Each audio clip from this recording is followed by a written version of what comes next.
Good morning from Disturbia on the 17th of November 2025. How often have I heard or read in the last several years that Jesus is coming, our King is coming. It won't be long until Jesus comes for his millennial reign on the earth. I've made a couple videos on this, and I don't know if I've really been able to present a compelling argument for the truth, which is that there is no millennial reign of Christ on the earth. Due to the dialectic of the forces that should not be, this left-right paradigm, which is actually non-binary, non-binding, and leads to a kind of hive mind. People are in a disconnect. The issue is, too, that the Bible is not necessarily always written in order. And it can be very confusing. But I do believe that that the confusion of Babylon has been injected into the Bible so that it is not readily understood. But I do believe that this also coincides with the will of God, that his creation, the pinnacle of creation, is indeed equipped to understand his word, line upon line, precept upon precept, here a little, there a little, if we apply our hearts unto wisdom.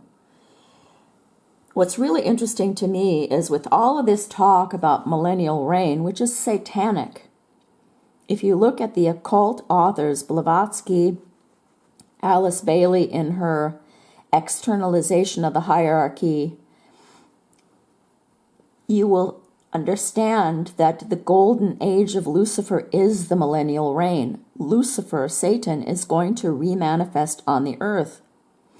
What's interesting to me is that this has all been laid out for us in Thessalonians, 2 Thessalonians 2, which corresponds perfectly with what Jesus said, with what Daniel said, with what John is saying, with what Peter said, and yet it is completely overlooked, completely avoided.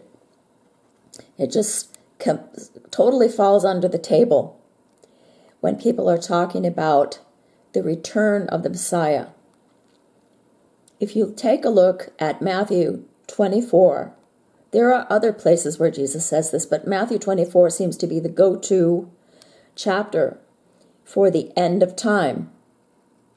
Jesus' disciples asked him, what signs should we be looking for, and what is the sign of the end of time? And yet people think that a millennial reign is going to start. So right there we have a problem. We also have the issue of the fact that Jesus said, my kingdom is not of this world. Ergo, he is not going to come and set up a millennial kingdom on the earth. He could have done that already. Why didn't he? The world is waxing worse and worse. What makes people believe that Jesus is going to come and they're going to accept him when he's already been crucified once for telling the truth? Babylon is a realm of lies and confusion. That is why the truth does not belong in this realm. That is why anybody that tells the truth is going to be marginalized, rejected, probably ultimately killed. Jesus does say there will come a time when the forces will kill you thinking that they've done God a favor, and they have. They've done their God a favor. We always have to differentiate between the forces and the powers. The forces of Satan and the power of God. Two different things. Do not mix them up, otherwise you're going to be completely confused. And that is the ultimate goal of Babylon. And Babylon knows that people don't read their Bible. People feel assured when they belong to a group of people, masses of people. For example, in the church, they feel assured that they're being told the truth and that they're all going to go to heaven together because they go to church and their pastor would not lie to them. This is a realm of confusion. And church is helping to propagate that confusion. Salvation is for the individual. That's why the individual must go to God and let God teach him.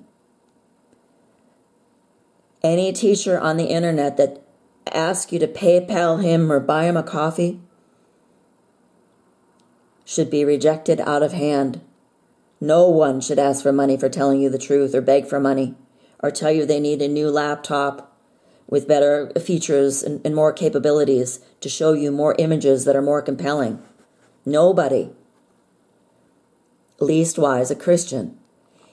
And the interesting thing too is that the church touts Paul, but they're not looking at 2 Thessalonians. You know why? Because 2 Thessalonians probably was not even written by Paul. And they knew this. The forces that should not be are so devious, but it is very, very difficult for anyone to believe that they've been deceived. And yet what did Jesus say? Be not deceived. Do not believe any man. Let God be true, because every man ultimately is a liar. That's the problem with us. We're living in a dimension of lies. We learn lies. And they're near and dear to us. They become near and dear to us because we're taught them from a very young age. What does it say here? Now we beseech you, brethren, by the coming of our Lord Jesus Christ, and by our gathering together unto him, that ye be not soon shaken in mind, or be troubled neither in spirit, nor by word, nor by letter, as from us, that the day of the Lord is at hand. The day of the Lord. Let no man deceive you by any means, for that day shall not come except there be a falling away first. These people talking about a millennium, guess what they're talking about? They're talking about revival. It is a revival of Kundalini. It is a revival of satanic demonic spirit on the earth, which manifests in bloodshed and deceit.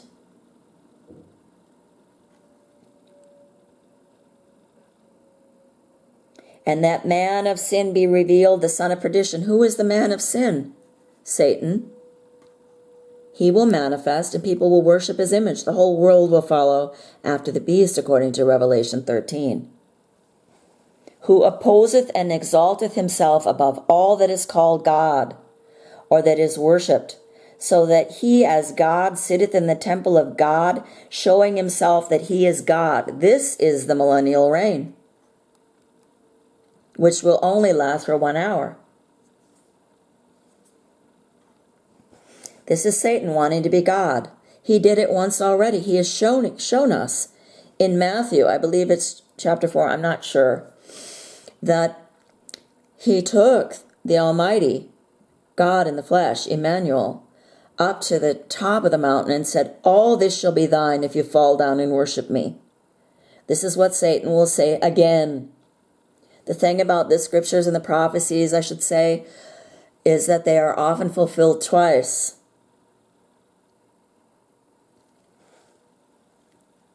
It's like a double portion of the truth so that people get it. It's all been demonstrated for us, and this is why we must line upon line, precept upon precept, here a little, there a little, discern rightly. As tantalizing as it is and tempting to believe that Jesus, our King, is coming soon to rule and reign on the earth, what about his chosen people? They reject Christ. So which Christ is coming now? They're waiting for their Moshiach. And they hate Christ. Ergo, it is the Antichrist, right? He opposeth and exalteth himself above all that is called God or that is worshipped, so that he as God sitteth in the temple of God, showing himself that he is God. This is the so-called little season. Satan will be released, Revelation 9:11, and he will be given a little season, Revelation 20, and he will rule for 1 hour, Revelation 17 and 18. Please do not conflate issues. Babylon is all about conflating issues, and that's why we're all mixed up. It's very hard to see through this. Very, very hard, and you're going to get a lot of resistance.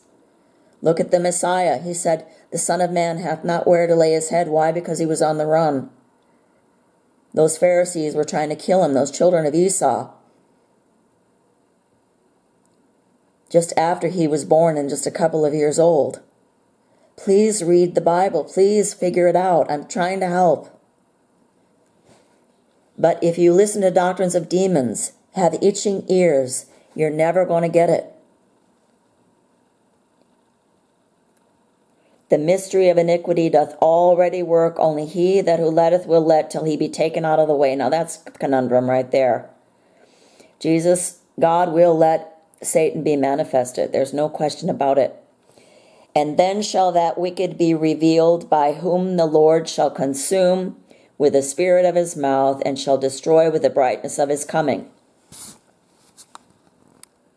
He will come with all power and signs and lying wonders. He will receive a deadly head wound and appear to resurrect.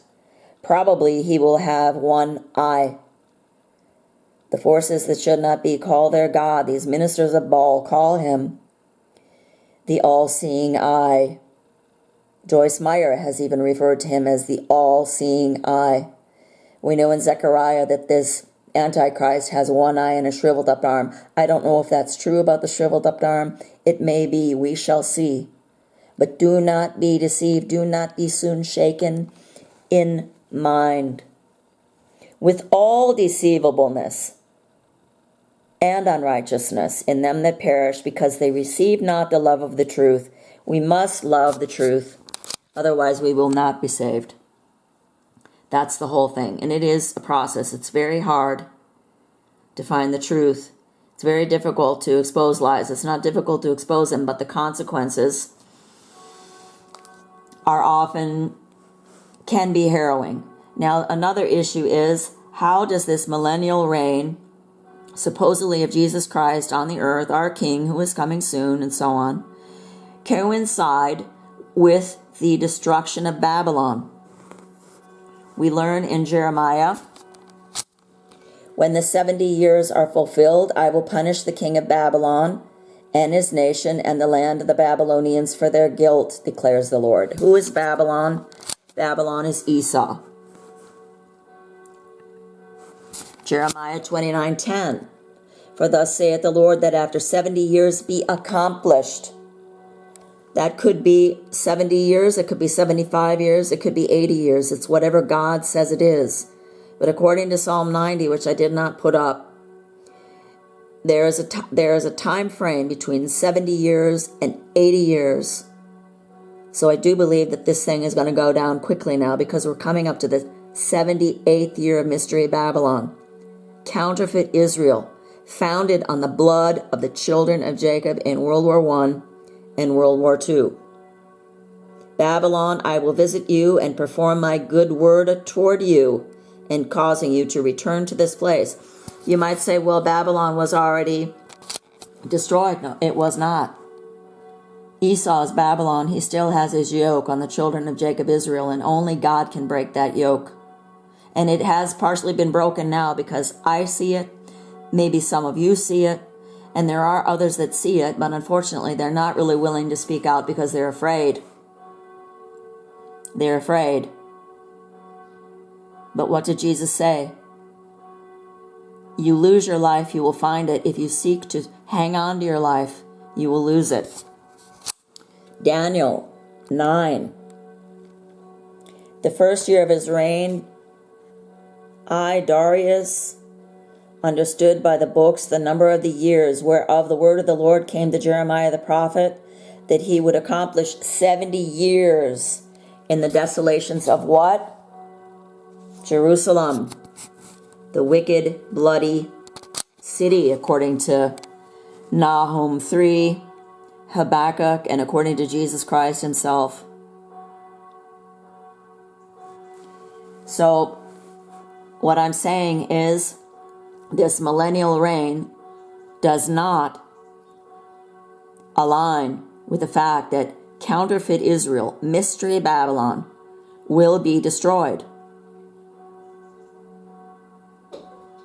because it says it's 1,000 years. So when this king comes, supposedly he'll come for 1,000 years, but according to Revelation 17 and 18, he will only rule for 1 hour.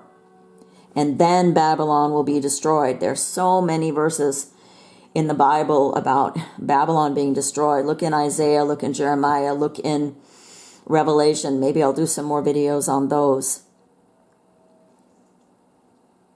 But just know that the man of sin is coming, just like 2 Thessalonians said, which coincides with what Jesus said about the abomination of desolation, and Daniel talked about the abomination that causes desolation. And in Revelation, we learn that those people that tell the truth, Revelation 20, will be beheaded for the truth. And this beheading coincides with the Noahide laws that say that you shall not worship more than one God. And the Noahides insist that Christians, believers in the truth, are Trinitarians. They believe in a Trinity, when in fact they believe in the Trinity. So much of what Mystery Babylon does is project their evil on those people that tell the truth.